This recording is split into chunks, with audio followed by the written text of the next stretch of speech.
E aí pessoal, professor Ricardo Gomes. Vamos falar um pouco sobre genética mendeliana. Mendel era um monge que desde criança gostava de estudar plantas. Em 1822 entrou para o mosteiro da Ordem dos Agostinianos.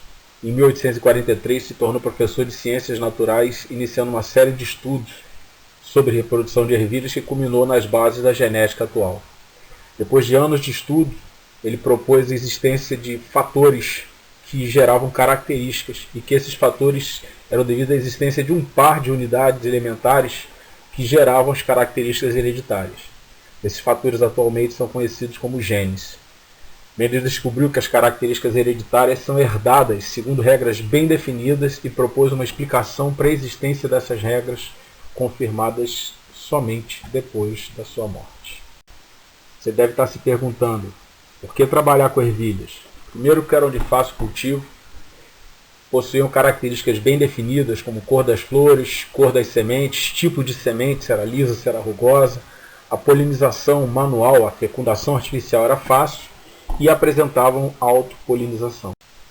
Você pode observar na figura as diferentes variedades de ervilha. A forma da semente, se era lisa ou rugosa, a cor da semente, se era amarela ou verde, a cor das flores, se era púrpura ou branca, a forma da vagem, inflada ou comprimida, a cor da vagem, verde ou amarela, a posição das flores, se era axilar ou terminal, e a altura da planta, se era alta ou anã. Definidas as características, era necessário descobrir se a linhagem era pura, ou seja, se após o cruzamento a única forma presente era aquela característica escolhida pelo Mendel. Na figura você observa a coloração das flores. E assim fez o Mendel. Ele cruzou cada planta em relação a cada uma das 7 características escolhidas e observava os resultados. Um exemplo que a gente vai citar e estudar é o tipo de semente, se era lisa ou semente rugosa. A geração inicial é chamada de parental, a geração original. Os descendentes resultantes do cruzamento da geração parental eram chamados de filhos 1 ou filial 1. E, posteriormente, da autofecundação de F1 gerava-se o F2. Mendel, realizando o cruzamento de ervilhas lisas e rugosas, percebeu que na F1 todos os híbridos eram sempre iguais aos parentais. A autofecundação dessas plantas híbridas, no entanto, produziu uma descendência constituída por uma maioria de semente lisa e pouquíssimas sementes rugosas, numa proporção de 3 lisas para uma rugosa. Ele percebeu que na geração F1 o traço de um dos pais ficava em recesso, ou seja, não se expressava, daí o nome gene recessivo, reaparecendo novamente na descendência dos híbridos. Então, só para te lembrar, o traço que desaparece na geração F1 era chamado de recessivo e o traço que se manifesta na geração F1 era chamado de dominante. Daí surge o enunciado da primeira lei de Mendel. Cada caráter é determinado por um par de fatores que se separam na formação dos gametas, indo de um fator do par para cada gameta. Esses fatores nós chamamos de genes. E a primeira lei fala sobre o princípio da segregação dos fatores ou o princípio da pureza dos gametas. Em termos mais atuais, nós poderíamos citar a primeira lei de Mendel da seguinte forma: cada característica é determinada por 2 genes alelos que se separam na gametogênese, passando apenas um gene para cada gameta, nas proporções genotípicas de uma semente homozigota dominante para 2 heterozigotas para uma recessiva, e na proporção fenotípica de 3 sementes lisas para uma semente rugosa. Você observa que na geração filial você tem metade dos genes recebidos pelos gametas do pai, a outra metade pela mãe, e esses gametas herdam também características que vêm de lá da geração dos avós. Para a gente entender um pouco melhor sobre essa genética mendeliana, é necessário o domínio de alguns conceitos. Por exemplo, locus gênico. Locus é a posição onde o gene se localiza no cromossomo. O plural de locus é loci. Quando você tem genes que ocupam o mesmo locus em cromossomos homólogos, nós dizemos que esses genes são alelos. E os alelos você tem que saber que nem sempre são iguais. Eles podem diferir uns dos outros, por exemplo, devido à ocorrência de mutações ao longo das eras. E cromossomos homólogos são cromossomos que possuem genes para as mesmas características, ocupando os mesmos loci. Chamamos de gene dominante aquele que possui maior expressividade e ele é representado por letras maiúsculas. Os genes recessivos são os de menor expressividade e são representados por letras minúsculas. Quando dois genes alelos são iguais, nós dizemos que são homozigotos. Quando eles são diferentes, nós dizemos que são heterozigotos. Os alelos homozigotos podem ser dominantes ou alelos recessivos. É importante você notar que no heterozigoto há a presença de um gene dominante e um gene recessivo. Portanto, o fenótipo, a característica apresentada pelo indivíduo, será a característica dominante. Outro conceito importante é o de genótipo. É a constituição gênica do indivíduo, é o pool, o conjunto gênico do indivíduo. Pode ser representado por um único tipo de par de alelos ou vários pares de alelos no mesmo cromossomo. Podemos observar a dominância completa, onde o dominante impede a manifestação do recessivo, ou podemos observar a ausência de dominância. Nesse caso, os dois genes do par manifestam seu caráter. Pode ser herança intermediária, quando o F1 possui características intermediárias em relação à geração parental, caso de cruzar uma flor branca com uma flor vermelha e você encontrar somente flores rosas. E existe a codominância. O F1 possui as duas características em relação à geração parental, ou seja, você cruza uma flor branca com uma flor vermelha e você encontra flores rajadas de branco com vermelho. Muita atenção para o grupo sanguíneo AB0, que é um exemplo de codominância, e as questões são bastante recorrentes e frequentemente cobradas nos vestibulares e nas questões de provas. Lembrando que o fenótipo é a característica observável de um organismo, é importantíssimo você lembrar que o fenótipo ele é fortemente influenciado pelo meio ambiente. Um exemplo disso é a nossa cor da pele. Ela sofre forte influência ambiental. Então você pode encontrar pessoas com o mesmo genótipo apresentando diferentes tons de pele, dependendo da exposição delas à radiação ultravioleta e à produção de melanina. Temos também os casos de fenocópia, um fenótipo modificado semelhante a um já existente, geralmente de maneira artificial. E temos um outro conceito importante também que é chamado de genoma, que é toda a informação hereditária do organismo que está codificada no seu DNA.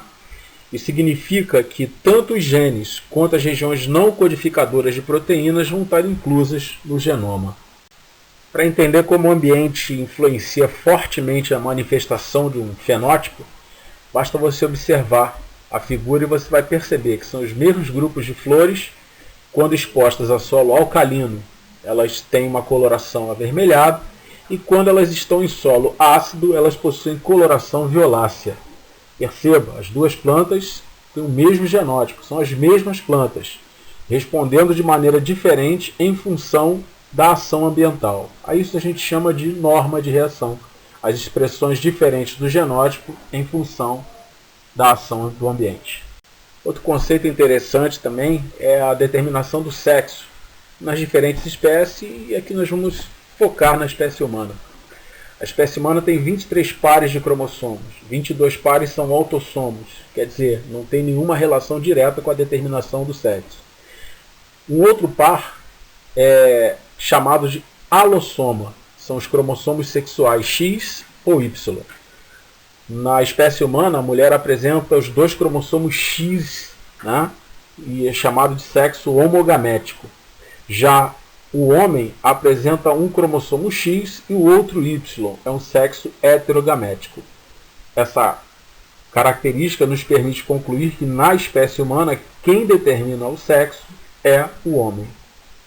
Essa figura nos permite observar o cariótipo, ou seja, o conjunto de cromossomos humanos, tanto o feminino quanto o masculino. Você vai perceber que existem 22 pares de autossomos que são idênticos no homem e na mulher, e o par 23, que é o par sexual, vai diferenciar o cariótipo feminino do cariótipo masculino.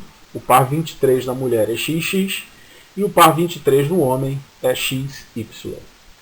Como os cromossomos X apresentam os mesmos tipos de características, é muito comum encontrarmos na mulher um dos cromossomos X inativo. Esse cromossomo X vai ser chamado de corpúsculo de Barr ou cromatina sexual. Em algumas questões de genética você pode encontrar esquemas apresentando símbolos. Esses símbolos vão representar o heredograma e através dele a gente pode construir a árvore genealógica do indivíduo. Isso vai facilitar não somente a interpretação da questão, mas também a análise da genealogia e do aparecimento de alguma característica, alguma mutação, alguma forma interessante que nós queiramos estudar. Outro conceito interessante na genética e que volta e meia é cobrado em alguma prova é o conceito de pleiotropia, uma herança em que um único par de genes condiciona várias características ao mesmo tempo. É tipo um efeito múltiplo de um gene. Temos a síndrome de Marfan, a fenilcetonúria, a síndrome de Lawrence-Moon. Nos ratinhos brancos, o mesmo gene que condiciona a cor da pelagem branca também condiciona a docilidade desses ratos.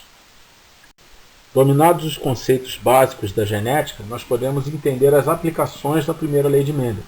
Por exemplo, distúrbios monogênicos onde a herança autossômica é dominante, dominância completa. O portador do gene dominante vai ser o afetado, vai ser o portador da característica em análise. É o caso da polidactilia e da doença de Huntington. Uma outra situação observada é na herança autossômica recessiva.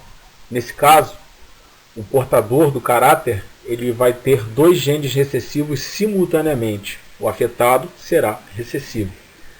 Isso explica por que devemos evitar cruzamentos interfamiliares, porque a probabilidade de ocorrer uma herança recessiva numa mesma família é muito maior.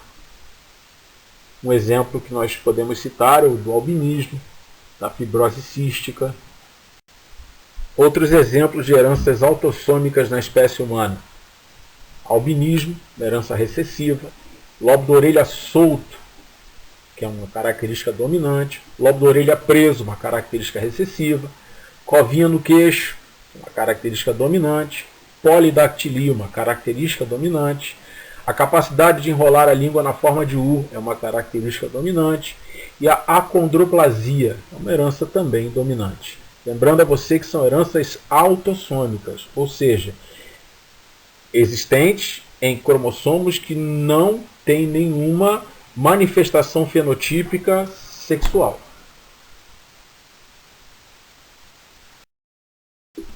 Podemos citar como exemplos de heranças alossômicas, ou seja, as heranças relacionadas aos cromossomos sexuais na espécie humana, a hemofilia, que é uma herança recessiva, o daltonismo, que é uma herança recessiva, e essas heranças são relacionadas ao cromossomo X, consequentemente chamadas de heranças ligadas ao sexo.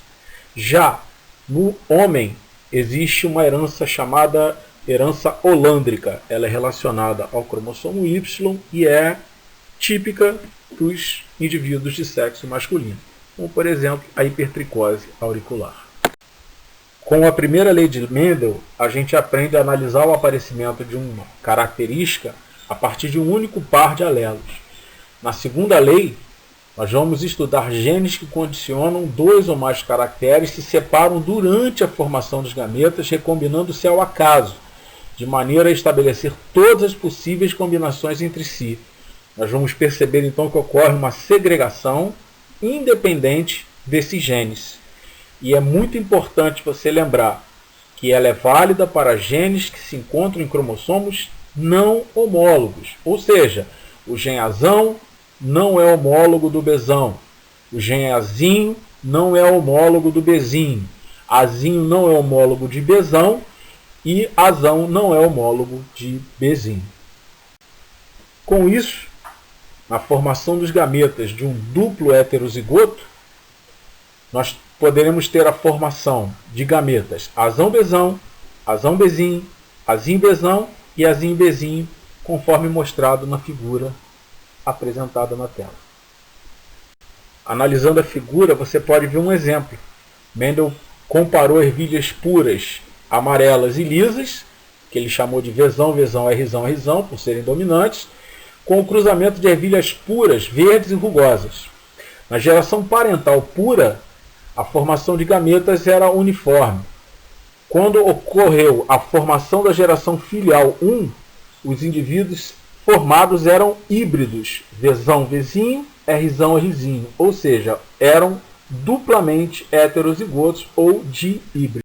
Como falamos de dois genótipos heterozigotos, chamamos de dihibridismo, característica determinada por dois pares de alelos de segregação independente. Você pode observar na figura as amarelas lisas, Vzão, Vzão, Rzão, Rzão, cruzadas com as verdes rugosas, Vzinho, Vzinho, Rzinho, Rzinho, geraram em F1 100% de amarelas lisas híbridas, ou seja, dihíbridas, duplo heterozigotas, Vzão, Vzinho, Rzão, Rzinho, que vão gerar, através do reto cruzamento, 16 genótipos totais. Desses genótipos, você pode observar aí no quadro de Punnett as possibilidades a partir do cruzamento de cada gameta oriundo, do pai ou da mãe.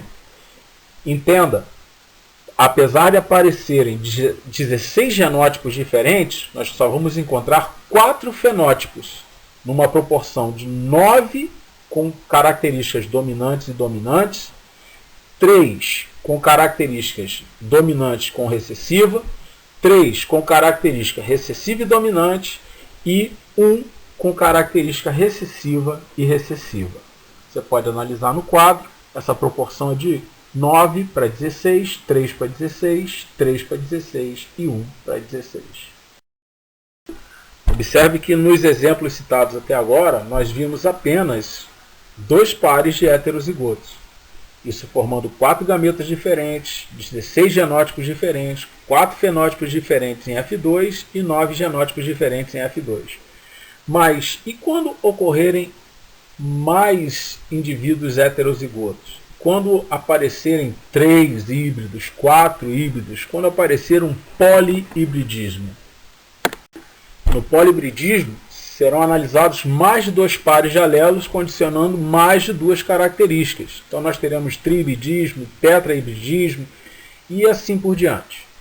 Para calcular o número de gametas diferentes produzidos por um polihíbrido, nós podemos usar então a formulazinha 2 elevado a n, onde n será o número de pares de genes heterozigotos. Você observa ali na tabelinha que quando n for igual a 3, o número de gametas será 2 elevado ao cubo, 8 gametas diferentes. Número de genótipos totais, 4 ao cubo, 64 genótipos. Número de fenótipos, 2 ao cubo, 8 fenótipos diferentes. E o número de genótipos diferentes, 3 ao cubo, que serão 27 genótipos diferentes.